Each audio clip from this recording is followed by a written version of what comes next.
NEET और clean kitchen किसे पसंद नहीं, पर इसे क्लीन और ऑर्गेनाइज रखने के लिए एक कॉन्टिन्यूस एफर्ट की ज़रूरत पड़ती है। लेकिन काफ़ी सारे हिडन ट्रायल्स के बाद ही हम अपने लिए एक परफेक्ट ऑर्गेनाइज स्पेस क्रिएट करते हैं। पर इसके लिए ये भी ज़रूरी नहीं कि हम महंगे महंगे ऑर्गेनाइजर्स ही परचेज करें। तो आज की वीडियो में मैं आपके साथ कुछ ऐसे low cost budget friendly tips and tricks share करूंगी जिससे हमारा किचन और हमारे इलेक्ट्रिक अप्लायंसेस साफ सुथरे और ऑर्गेनाइज्ड रहेंगे और हमें एक एस्थेटिक लुक भी देंगे। अस्सलाम वालेकुम, वेलकम और welcome back to my YouTube channel. कैसे हैं आप सब? उम्मीद करती हूँ सब खैरियत से होंगे। अल्हम्दुलिल्लाह मैं भी ठीक ठाक हूँ। ये भी आप जितनी भी बास्केट्स या ऑर्गेनाइजर्स देख रहे हैं ना, या इस वीडियो में आप जितने भी ऑर्गेनाइजर्स देखेंगे, ये मैंने 100 रुपीज़ शॉप या 200 रुपीज़ शॉप से लिए हैं और मेरा जो इस पर टोटल खर्चा हुआ है ओनली 2500 रुपीज़।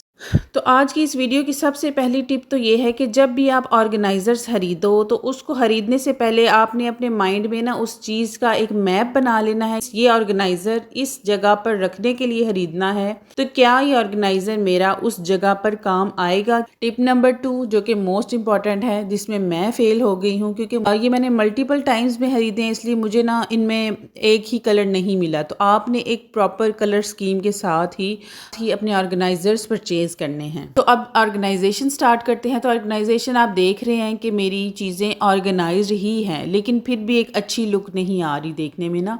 तो इस वजह से मैंने कहा आपसे भी शेयर करती हूँ कि मैं कैसे अपना किचन ऑर्गेनाइज करती हूँ। क्या पता इससे आपको भी कुछ आइडियाज़ मिल जाएं। टिप नंबर 3 ये है कि जब भी आप ऑर्गेनाइजेशन स्टार्ट करें, आपने जितनी भी चीज़ें कैबिनेट्स में पड़ी हैं उनको बाहर निकालना है, प्रॉपर्ली उनके ऑर्गेनाइजर्स में रख देना है। लाइनर्स हैं जो कि मेरे पास काफ़ी टाइम से पड़े हुए थे, तो मैं इनको एज अ लाइनर के पर्पज़ पे इधर यूज़ करूँगी, कैबिनेट्स में इनको बिछा दूँगी। इससे जो मेरे कैबिनेट्स हैं ना ऑलरेडी ही काफ़ी ख़राब हैं, लेकिन ये है कि और ख़राब होने से बच जाएंगे।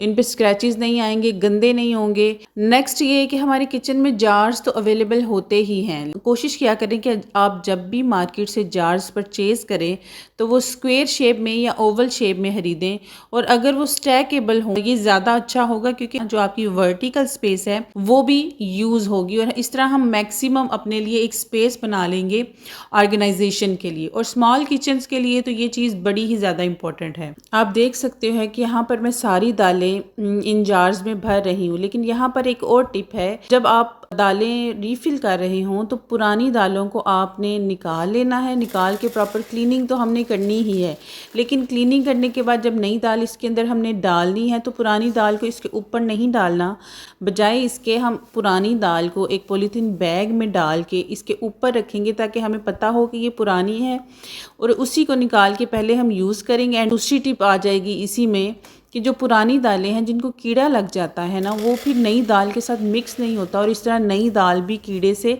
बच जाती है।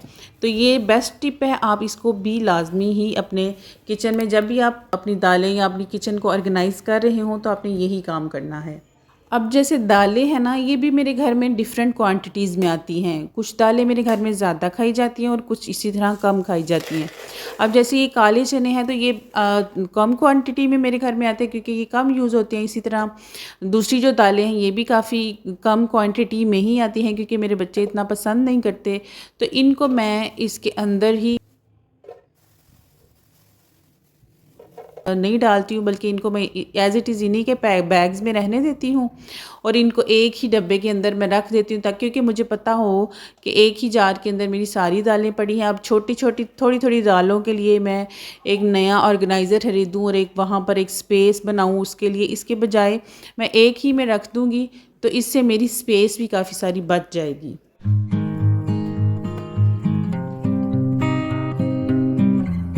आफ्टर लुक है, आपको खुद भी नज़र आ रहा होगा मेरा किचन पहले भी ऑर्गेनाइज्ड था ही, लेकिन अब ज़्यादा अच्छा लग रहा है क्योंकि मैंने इनको प्रॉपरली ऑर्गेनाइजर्स में रख दिया और मैं जिस टाइम भी अब अपने कैबिनेट्स को ओपन करूँगी तो मुझे एक अच्छी अपीलिंग लुक आएगी। और ये आ जाती है माइक्रोवेव ओवन की। माइक्रोवेव ओवन के ऊपर ये देखिए कैसे चीज़ें बिखरी हुई पड़ी हैं। तो जो भी चीज़ होती है बस ये खाली स्पेस नज़र आ रही है, इसके ऊपर रखते जाएँ तो वो एक क्लटर सा बन जाता है।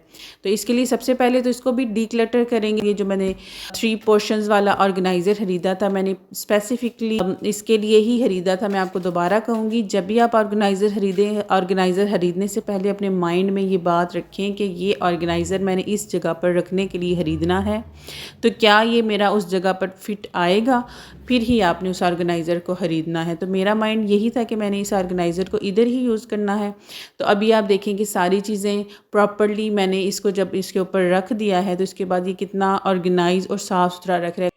और घर के तमाम अफराद को भी ऐसे पता होता है कि ये चीज़ मामा ने या मिसिज़ ने इस जगह पर रखी है और यहाँ से ही मिलेगी, और वापस उस जगह पर ही उस चीज़ को रखना है। ऑर्गेनाइजेशन का सबसे बड़ा फ़ायदा ही यही होता है कि चीज़ें अपनी जगह पर रखी होती हैं और अपनी जगह पर ही वापस वो जाती हैं। अब बारी आ जाती है मोस्ट इम्पॉर्टेंट एक्सपेंसिव चीज़ों की, जो कि है किचन अप्लाइंसेस। अब किचन अप्लाइंसेस ऐसी चीज़ें हैं जो कि ना तो रोज़ खरीदी जा सकती हैं। पहली तो चीज़ इसके लिए ये है कि जब भी आपने कोई भी अप्लाइंसेस यूज़ करना है, उसको साफ़ करके रखना है। सेकंड, आप देख रहे हैं कि इसकी जो वायर्स हैं ना, ये बहुत मसला क्रिएट करती हैं, क्योंकि जब भी हम इनको की स्पेस स्पेसिफिक रखी हुई है वहाँ पर रखने की कोशिश करते हैं और ये वायर हमेशा ही तंग करती है, और मैं खुद इन वायर से बड़ा परेशान थी।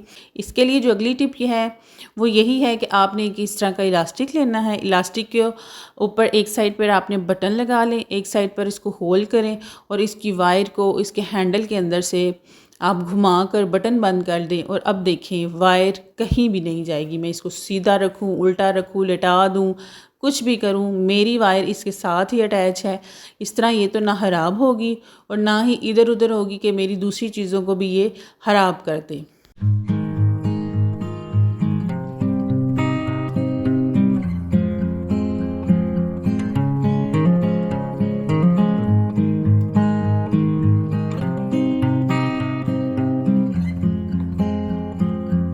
नेक्स्ट, किचन की ये छोटे अप्लाइंसेस होते हैं, जैसे कि ये हैंड ब्लेंडर है, इसके पार्ट्स हैं, या ये जो ब्लेंडिंग जग्स होते हैं, इनके ढक्कन, या इनकी ये छोटी छोटी चीज़ें इधर उधर बिखरी रहती हैं, इधर उधर पड़ी रहती हैं। इनको समेटना ही एक बड़ा मुश्किल काम लगता है। और ये टोकरी स्पेशली मैंने इसी के लिए, इसी पर्पज़ के लिए ली। मैंने इसको मैयर किया था प्रॉपरली कि मेरा क्या ये इसमें आ जाएगा हैंड ब्लेंडर, तभी मैं इसको परचेज़ करूँगी। अब ये देखें, ये छोटी छोटी मेरी चीज़ें भी इसके अंदर आ गई। अब मुझे पता है मेरा हैंड ब्लेंडर या मेरी तमाम छोटी चीज़ें इसी के अंदर है, मैं नेक्स्ट भी इसी में ही रखूँगी और यहाँ से ही लूँगी। तो मेरे लिए एक बड़ी ही जो सर दर्दी थी ना इन चीज़ों को समेटना, अब वो भी आसान हो गया। एक मेरी चीज़ें ऑर्गेनाइज भी हो गई।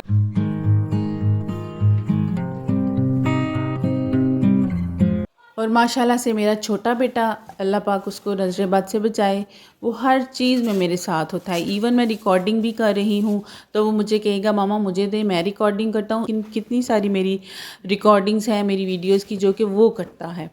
तो अभी ऐसे ही जैसे ये मेरा नया एयर फ्रायर मंगवाया था, जैसे आपने थंबनेल में भी पढ़ा, मैंने ये जस्ट 7000 रुपीज़ में परचेज़ किया है।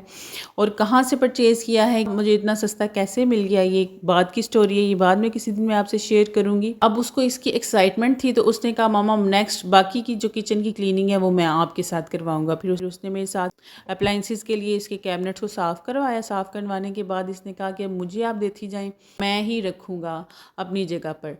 तो इस तरह आप अपने बच्चों को भी ना अपने साथ, अपने हर काम के साथ अटैच किया करें। इस तरह वो आपके फ्रेंड भी होंगे, आपके साथ काम करते करते बच्चे आपके साथ अपने दिल की बातें भी करते हैं, और आप बच्चे का इंटरेस्ट भी देखती हैं कि आपके बच्चे का इंटरेस्ट किस चीज़ में है।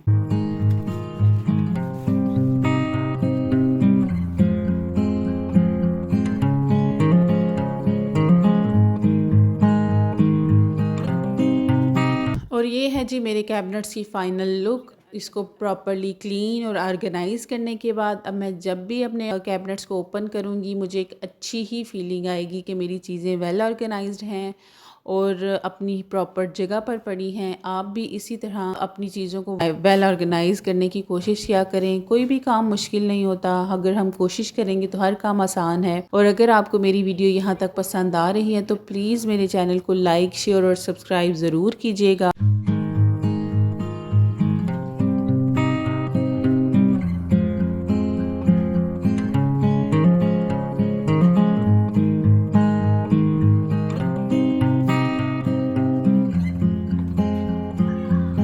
अब बारी आ जाती है लिक्विड प्रोडक्ट को रीफ़िल करने की। लिक्विड प्रोडक्ट को रीफ़िल करने के टाइम पर भी आपने इसी तरह हर चीज़ को पहले प्रॉपर्ली क्लीन कर लेना है। क्लीन करने के बाद आपने सारी की सारी चीज़ों को रीफ़िल करना है। लेकिन यहाँ पर रीफ़िल करने के लिए एक चीज़ मैं आपको और बताती चलूँ, ये जो ऑयल का पैकेट मैं इसमें रिफ़िल कर रही हूँ, इसके बाद जो ऑयल का पैकेट है इसको मैंने फ़ौरी तौर पर फेंक नहीं देना, क्योंकि पाकिस्तान में रहते हैं और महंगाई बड़ी है और इसमें बड़ा सारा ऑयल वापस होता है।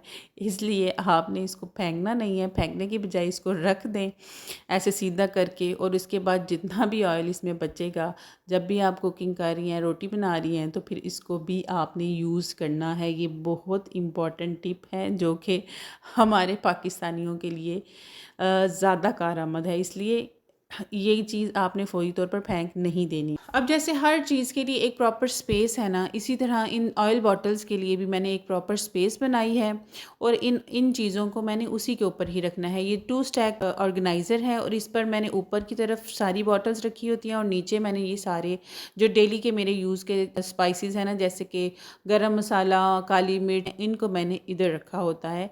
अपने ईज़ी टू एक्सेस होती हैं, ईज़ी, मैं इनको जब भी मुझे चाहिए मैं इनको फ़ौरी तौर पर यहाँ से लेती हूँ और वापस इधर ही रख देती हूँ।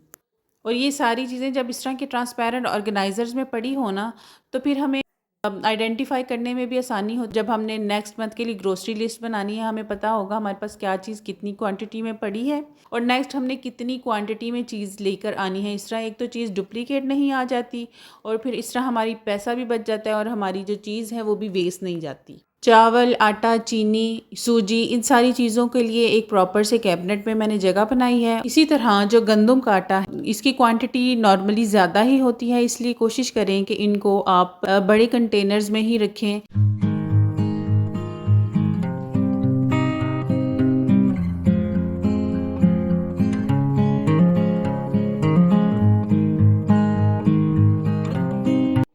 तो चलिए फ्रेंड्स, आज के लिए बस इतना ही। अगर आपको मेरी वीडियो पसंद आई है और मेरी एफ़र्ट पसंद आई है तो प्लीज़ मेरे चैनल को लाइक, शेयर और सब्सक्राइब ज़रूर कीजिएगा। आपके जो कमेंट्स हैं, आपकी जो लाइक है, वही मेरा हौसला बढ़ाती, दोबारा से आपके लिए वीडियो बनाती हूँ। प्लीज़ मेरे चैनल को लाइक, शेयर और सब्सक्राइब कीजिएगा। तब तक के लिए अल्लाह हाफ़िज़।